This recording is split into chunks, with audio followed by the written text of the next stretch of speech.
Welcome to the series of artificial intelligence lecture number 14। इस video में हम discuss करने जा रहे हैं के मीन्स क्लस्टरिंग। सबसे पहले तो ये जो के मीन्स क्लस्टरिंग एल्गोरिथम है ये हमारा अनसुपरवाइज्ड मशीन लर्निंग में आता है।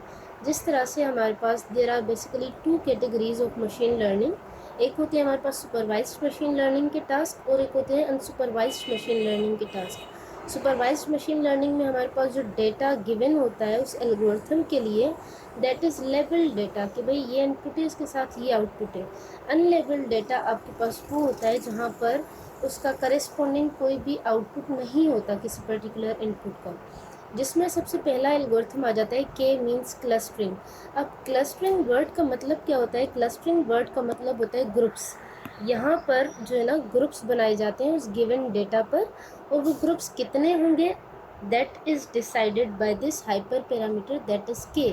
अगर के की वैल्यू है 4 तो इट मीन्स आपका जो गिवन डेटा है that will be divided into 4 different groups, और हर एक ग्रुप की आपस में कोई ना कोई सिमिलैरिटी होगी और हर एक ग्रुप की एक दूसरे से कोई ना कोई डिससिमिलैरिटी होगी। मतलब कि अगर हम लोग कहें कि भाई ये एक ग्रुप है, ये दूसरा, ये तीसरा, हमारे पास इसमें कुछ डेटा पॉइंट्स हैं, इसमें भी कुछ डेटा पॉइंट्स हैं और इसमें भी, तो ये सारे जो डेटा पॉइंट्स हैं ना इन सब की आपस में कोई ना कोई सिमिलैरिटी होगी, सही है। लेकिन इन सारे ग्रुप की और इस पूरे ग्रुप की आपस में कोई ना कोई डिससिमिलैरिटी होगी। तो इस तरह से हमारे पास के मीन्स क्लस्टरिंग काम करता है कि के की वैल्यू के हिसाब से आपकी गिवन डेटा को उतने ग्रुप्स में कैटेगराइज करता है। It is use to uncover hidden pattern when the goal is to organise data based on similarity. ये जो गिवन डेटा है उसमें से खुद ही उन हिडन पैटर्न्स को फाइंड करता है और उन डेटा को ऑर्गेनाइज करता है बेस्ड ऑन सम सिमिलैरिटी कि भाई डेटा पॉइंट 1 है उसकी सिमिलैरिटी किसी और के साथ बनती है तो उन दोनों को साथ में ग्रुप में रख देगा। Second point is it helps identify natural groupings in unlabelled data. क्योंकि ये अनसुपरवाइज्ड मशीन लर्निंग का एल्गोरिथम है तो ऑलरेडी कोई कैटेगरीज गिवन नहीं होती, तो जस्ट हम ये बताते हैं कि भाई के की वैल्यू 3 है या 4 है, मतलब हमें जो है ना इस गिवन डेटा को कितने ग्रुप्स में क्लासीफाई करना है जस्ट हमें ये बताना होता है, और उसके बाद वो किसी ना किसी सिमिलैरिटी की बेसिस पर वहाँ पर डिवाइड जो है ना ग्रुप कर रहा होता है डेटा को। Works by grouping points based on distance two cluster centres. अब होता क्या है कि भाई ये जो हम लोग कह रहे हैं कि वो डेटा को सिमिलैरिटी डिससिमिलैरिटी के बेसिस पर ग्रुप्स में कर रहा है, तो वो किस बेसिस पे कर रहा है? वो बेसिकली डिस्टेंस के बेसिस पे करते हैं कि पॉइंट ये 1 है, ठीक है, ये पॉइंट 2 है, ये पॉइंट 3 है। अगर इस पॉइंट 1 का देखा जाए ना कि किसके ग्रुप में आना चाहिए, इसके ग्रुप में या इसके ग्रुप में, तो इसका डिस्टेंस कैलकुलेट किया जाएगा, पहले इसके साथ फिर इसके साथ। तो देखा जाएगा भाई P1 का तो P2 के साथ कम डिस्टेंस है जबकि P3 के साथ ज़्यादा है। अगर हम लोग कहें यहाँ पर जो है ना 5 सेंटीमीटर है और यहाँ पर 10 सेंटीमीटर है, तो ये किसके करीब है ज़्यादा? P1 हमारे पास P2 के। इट मीन्स आपका P1 जो है ना P2 के ग्रुप में आएगा। तो इस तरह से वहाँ पर क्या करते हैं, सिमिलैरिटी के बेसिस पर जो डिस्टेंस के बेसिस पर होता है वहाँ पर ग्रुप्स बना के रखते हैं। अच्छा, यहाँ पर एक न्यूमेरिकल सॉल्व कर लेते हैं इससे रिलेटेड। इस न्यूमेरिकल में आपके पास जो डेटा गिवन है ये 2 डायमेंशनल डेटा है। अगर हम लोग, अब होता क्या है कि हमारे पास ये डेटा गिवन है, अब इस न्यूमेरिकल को हमने सॉल्व करना है, और न्यूमेरिकल ये है कि भाई अगर हम लोग कहें कि भाई k इज़ इक्वल्स टू 2, ये हमारे पास क्वेश्चन है कि ये गिवन डेटा है, आपके पास कस्टमर की आईडीज़ हैं, कस्टमर के विजिट्स हैं, उनकी एवरेज स्पेंड है, और उसके बाद हमें इन पूरी कस्टमर की डेटा सेट को डिवाइड करना है इन 2 ग्रुप्स, ठीक है।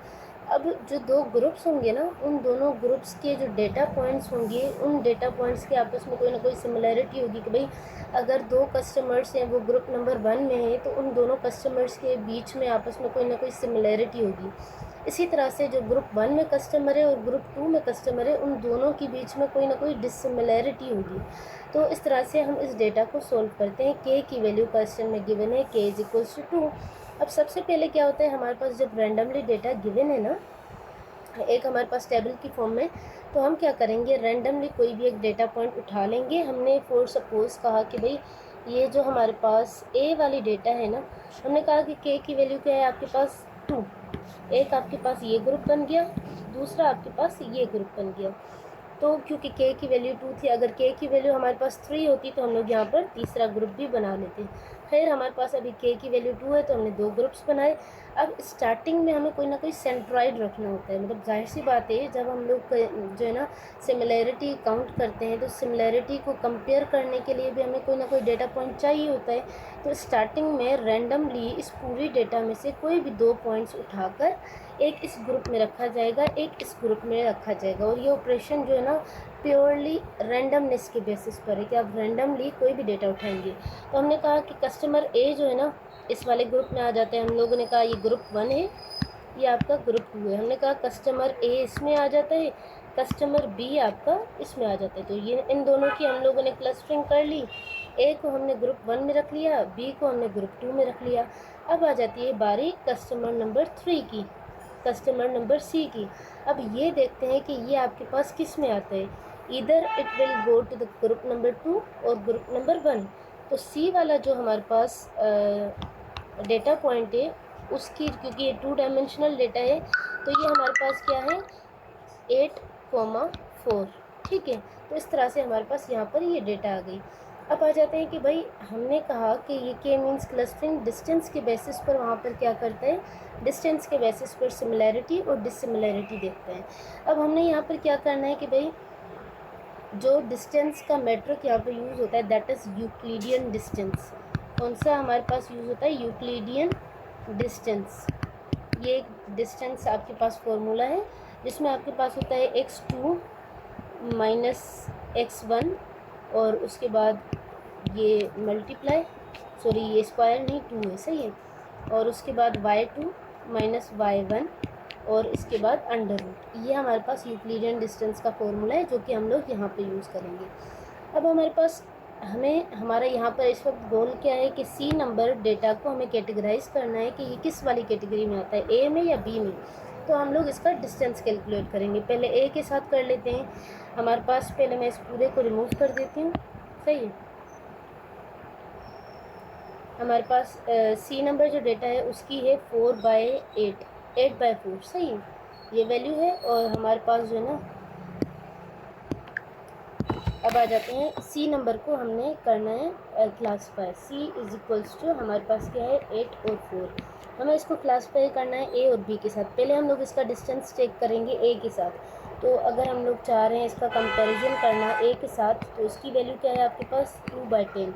अब होता क्या है कि हमने जो है ना यूक्लिडियन डिस्टेंस कैलकुलेट करना है। तो ये हो गया आपका x1, ये हो गया आपका x2, ये हो गया y1, ये हो गया आपके पास y2। अब जो यूक्लिडियन डिस्टेंस का फॉर्मूला था हमारे पास उसमें हम लोग ये पुट कर लेंगे। वो फॉर्मूला क्या है आपके पास x2 माइनस x1 और उसके बाद ये आपके पास हो गया प्लस y2 माइनस y1 और इस पूरे का हमारे पास यहाँ पर क्या हो जाएगा अंडर रूट, सही है।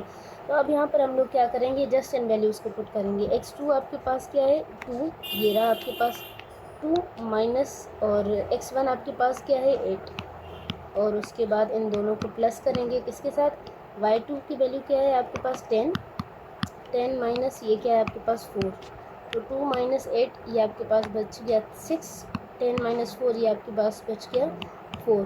तो 6 और 4 कितने होते हैं आपके पास 10।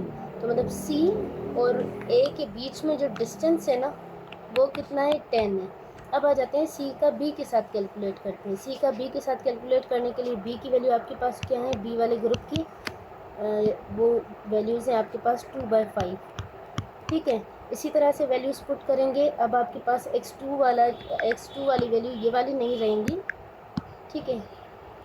अब हम लोग क्या करेंगे, यहाँ पर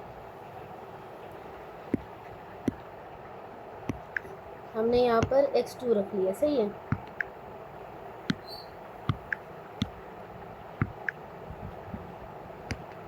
ये हमारे पास यहाँ पर चला गया। अच्छा, b की वैल्यू कैलकुलेट कर लेते हैं। उसमें हमारे पास डिस्टेंस था a और c के बीच में जो डिस्टेंस था वो था आपके पास 10, और a और b का कैलकुलेट करते हैं तो हमारे पास c की वैल्यू है ये है 8/4 और b की वैल्यू आपके पास क्या है 2/5, सही है। तो ये आपके पास हो गया x1 y1 x2 y2, सही है। तो अब इसको फॉर्मूला में पुट करेंगे 2 माइनस 8 प्लस 5 माइनस 4 ये प्लस अंडर रूट। सही, अच्छा सॉरी, इस 10 का अंडर रूट निकलेगा, उसकी जो वैल्यू होगी वो आंसर आएगा, मैं भूल गई थी। अच्छा, यहाँ पर 2 माइनस 8 हमारे पास कितना बचा 6, और 5 माइनस 4 यहाँ पर बचा 1, तो ये बन गया 7, 7 का अंडर रूट। तो इन दोनों में से जो वैल्यू कम है आपके पास, ये वैल्यू कम आएगी। तो इसका मतलब क्या हुआ कि अगर हम इसको कैलकुलेट कर रहे हैं ना, तो कैलकुलेट करने से हमारे पास जो वैल्यू कम आ रही है ना, वो किस चीज़ की है आपके पास, 7 अंडर रूट 7 की। तो इट मीन्स आपके पास जो ए और सी के बीच में ए और बी के बीच में जो डिस्टेंस है ना, सॉरी पॉइंट नंबर जो सी है ना, इसका जो डिस्टेंस है ना आपका किसके साथ कम है, बी के साथ कम है। तो इसका मतलब क्या है कि हमने जो दो ग्रुप्स बनाए थे ना, एक ये वाला एक ये वाला, यहाँ पर ए था आपका, यहाँ पर बी था। अब हमें सी को किस में कैटेगराइज करना है, सी को हमने कैटेगराइज करना है उसमें जहाँ पर आपके पास वैल्यू कम आ रही है, डिस्टेंस कम आ रहा है, जो कि अभी अभी हमने कैलकुलेट किया। इसके साथ आ रहा था आपके पास सी का और ए का आपस में जो डिस्टेंस है ना वो अंडर रूट 10 है, और सी का और बी का जो डिस्टेंस है वो आपस में अंडर रूट 7 है। इट मीन्स कौन सी वैल्यू कम है, ये वाली। तो सी और बी के बीच में आपस में जो डिस्टेंस है वो काफ़ी कम है एज़ कम्पेयर टू सी और ए का। तो इसका मतलब है हम क्लासीफाई किस तरह से करेंगे, ग्रुप 1 में था ए, ग्रुप बी में था हमारे पास, ग्रुप 2 में था आपके पास बी। तो हमने कहा जो सी है ना, सी वाला कस्टमर किधर जाएगा, क्योंकि उसका डिस्टेंस बी के साथ कम है, तो इसको भी इसी ग्रुप में रख लो। अब जैसे ही हमने सी को भी इस ग्रुप में रखा है ना, तो हमारे पास बी कस्टमर और सी कस्टमर दोनों आपके पास कहाँ पर आ गए, ग्रुप 2 में आ गए। अब बारी आ जाती है हमें जो है ना कस्टमर नंबर डी जो है ना, अब इसको कैलकुलेट करना है। अब डी वाले को किस में रखा जाए, ग्रुप 1 में रखा जाए या ग्रुप 2 में रखा जाए। अगेन वही होगा, सेंट्रॉइड के साथ यूक्लिडियन डिस्टेंस कैलकुलेट होगा। डी की वैल्यू ली जाएगी 5/8, इसको पहले ए के साथ कैलकुलेट करेंगे जो कि आपके पास क्या है 2 आपके पास 10, इसके साथ कैलकुलेट करें जो आंसर निकलता है। अच्छा, दूसरी बात, अब जब हमारे पास सी वाला मेंबर यहाँ पर ग्रुप 2 में इंक्लूड हो चुका है ना, यहाँ पर एक डिफरेंस आ जाता है। वो डिफरेंस आपके पास क्या है कि अब हमें सेंट्रॉइड को अपडेट करने की ज़रूरत होती है, क्योंकि ये देखें मैंने जो है ना, ये पॉइंट डी है, अब इस डी को मैंने ए के साथ तो कंपेयर कर लिया, अब ग्रुप 2 में मैं इसको बी के साथ कंपेयर करूँ या सी के साथ कंपेयर करूँ। तो हमें क्या करना होता है, सेंट्रॉइड को अपडेट करना होता है। सेंट्रॉइड को अपडेट हम लोग किस तरह से करते हैं, बी की जो वैल्यू है और सी की जो वैल्यू है, इसका हम लोग सिंपली मीन निकाल लेंगे कि बी की वैल्यू थी आपके पास क्या आ रही थी, बी की वैल्यू है 2/5, सही है, 2 और 5, और इसके बाद जो है ना सी की वैल्यू क्या है 8/4, 8 और 4। अब इसको जो है ना हम लोग सिंपली प्लस करके डिवाइड बाय, मतलब 2 और 8 कितने हुए आपके पास 10, 5 और 4 कितने हुए 9, ठीक है। तो 10 + 9 कितने हुए आपके पास 19, 19 डिवाइडेड बाय 2 कितने हुए आपके पास, ये समथिंग आएगा आपके पास 9 पॉइंट समथिंग, ठीक है 9.5। तो ये जो 9.5 है ये आपके पास क्या बन जाएगा, जो है ना सेंट्रॉइड बन जाएगा। तो इस तरह से हम लोग जो है ना सेंट्रॉइड को अपडेट करते हैं। सॉरी, यहाँ पर ये जो है ना मैंने गलती से इस तरह से कर दिया, यहाँ पर 2 और 8 इनका आपस में मीन निकलेगा 2 + 8 डिवाइडेड बाय 2 + 8 10, 10 डिवाइडेड बाय आपका होगा 2, 2 1 = 2, 2 5 = 10, 5 आ गया, और 5 और 4, 5 + 4 9, 9 डिवाइडेड बाय 2 ये हो गया आपके पास आएगा जो है ना 4.5। 4.5 को जब हम राउंड ऑफ करेंगे तो बनेगा 5, तो न्यू जो सेंट्रॉइड बनेगा ना वो आपका बनेगा 5/5, सही है। तो इस तरह से आप सेंट्रॉइड को अपडेट करेंगे। मतलब आपके पास जब हम लोग अब सपोज़ कर लेते हैं कि भाई मैंने यहाँ पर सपोज़ कर लिया कि अब हम लोग कहते हैं कि भाई ये ग्रुप 1 है, ये आपका ग्रुप 2 है, इसमें आ गया आपके पास बी ए, इसमें आ गया बी, और इसमें आ गया सी, इसमें आ गया डी। अब जैसे इसमें डी वाला भी हमने कैटेगराइज़ किया, तो डी वाले की भी वैल्यू इसके साथ हमारे पास कम डिस्टेंस था, इसके साथ हमारे पास इसका ज़्यादा डिस्टेंस था। अब इसको हम लोग क्या करेंगे, चूँकि इसकी वैल्यू हमारे पास इस वाले ग्रुप के साथ कम आ रही है, तो हमने इसको डी वाले को भी यहाँ पर रख लिया ग्रुप 2 में। अब क्या होगा कि ग्रुप 2 के सेंट्रॉइड को अपडेट किया जाएगा, बी को, सी को, डी को, इन तीनों वैल्यूज़ को लिया जाएगा। किस तरह से लिया जाएगा, बी की वैल्यू क्या है 2/5, और सी की वैल्यू क्या है आपके पास 8/4, और डी की वैल्यू आपके पास क्या है 5/8। इन तीनों का मीन लेंगे, ठीक है। 5 + 2 5 + 2 + 8 ये कितने हुए 18, 18 डिवाइडेड बाई 3, ये बन जाएंगे आपके पास 6, और ये बन गया आपका 9, 9 प्लस 8 आपके पास बन गया ऑलमोस्ट जो है ना 17। ठीक है, 17 डिवाइडेड बाई 3, तो यहाँ पर आपके पास बन जाता है आंसर ऑलमोस्ट 5 पॉइंट समथिंग। सही है, तो उसको राउंड ऑफ करेंगे जो कि ऑलमोस्ट समझ लें कि 6 बन रहा है। सही है, तो यहाँ पर ये जो 6 और 6 आंसर आया ना 6/6, अब ये आपका न्यू सेंट्रॉइड है। अब जब भी आप ग्रुप 2 के साथ कंपेयर करेंगे वैल्यू को, अब जैसे ई को मैं कंपेयर कर रही हूँ, अब ई ग्रुप 1 में आएगा या ग्रुप 2 में आएगा। जब ग्रुप 1 के साथ कंपेयर करूँगी तो मैं किसके साथ कैलकुलेट करूँगी, यूक्लिडियन डिस्टेंस 2/10 के साथ। अगर मैं इसको ग्रुप 2 में रखना चाह रही हूँ तो मैं किसके साथ इसको कंपेयर करूँगी, इस वाली वैल्यू को 7/5 को, इसको मैं कंपेयर करूँगी 6/6 को, जो कि मैंने अभी अभी सेंट्रॉइड अपडेट किया है। तो इस तरह से हमारे पास हर बारी में सेंट्रॉइड अपडेट होता है। अगर आप किसी ग्रुप में वैल्यू को ऐड कर रहे हैं तो अपडेट होगा, अदरवाइज़ नहीं। तो इस तरह से आपके पास के मीन्स क्लस्टरिंग काम करता है। ये हमारे पास गिवन डेटा है जिस पे हमने जो है ना इसको सॉल्व किया। तो सिंपल अगर हम लोग कहें के मीन्स क्लस्टरिंग में आपके पास क्या यूज़ होता है, यूक्लिडियन डिस्टेंस का फॉर्मूला यूज़ होता है, जो कि आपके पास x2 माइनस x1 और उसके बाद plus y2 minus y1 under root, और ये आपके पास ये वाला इस तरह से यूज़ होगा। सबसे पहले के की वैल्यू गिवन होगी, अगर के की वैल्यू 3 है तो आप रैंडमली कोई भी वैल्यूज़ ले लेंगे, आप नीचे से भी कोई ले सकते हैं। मैंने कहा ये ग्रुप 1 में, ये मैंने कहा ये ग्रुप 2 में, ये मैंने कहा ग्रुप 3 में। अब जो पीछे हमारे पास डेटा बची अब उसको क्लासीफाई करना होगा। अगर 3 ग्रुप है ना तो अब मुझे बी को क्लासीफाई करना है। ठीक है, क्योंकि ए का मैंने ग्रुप असाइन कर लिया, ई का मैंने कर लिया, एफ का कर लिया। अब जब बी को असाइन करूँगी तो बी का पहले ए के साथ कैलकुलेट करूँगी डिस्टेंस, बी का एफ के साथ कैलकुलेट करूँगी डिस्टेंस, बी का एफ के साथ कैलकुलेट करूँगी डिस्टेंस। जो सबसे कम डिस्टेंस आएगा आपका नेक्स्ट वाला नोड, आपका नेक्स्ट वाला पॉइंट, आपका नेक्स्ट वाला डेटा उस वाले ग्रुप में चला जाएगा। इस तरह से फिर हम सेंट्रॉइड को अपडेट करेंगे और इस तरह से प्रोसेस चलता रहेगा। फिर हम लोग बी पे आएंगे, फिर हम लोग ई पे आएंगे, और इस तरह से हर एक डेटा पॉइंट को हर बारी में हर एक ग्रुप के साथ कंपेयर करके डिस्टेंस निकाल के जो मिनिमम डिस्टेंस होगा उसको लेंगे। और इस तरह से हमारे पास कैलकुलेट करने के बाद फाइनल रिज़ल्ट जो बनेगा वो ये होगा कि के की वैल्यू क्या थी आपके पास, यहाँ पर इस वक्त 3 थी, तो हमने कहा ग्रुप 1 में आएगा भाई ए और बी, सपोज़ कर लेते हैं। ठीक है, ग्रुप 2 में आएगा आपके पास सी और डी, और ग्रुप 3 में आएगा आपके पास ई और एफ। इस तरह से ये आपका फाइनल इस चीज़ का आंसर, इस न्यूमेरिकल का जो फाइनल आंसर होगा ना, सॉल्यूशन इस तरह से बनेगा। ठीक है, जिसमें हम लोग ग्रुप्स बनाएंगे कि कितने होंगे, वो आपके पास क्वेश्चन में गिवन होती है के की वैल्यू, और उसके बेसिस पर उस ग्रुप में जो जो डेटा पॉइंट्स आएंगे हम लोग वो बताएंगे। तो इस तरह से आपका के मीन्स क्लस्टरिंग काम करते हैं।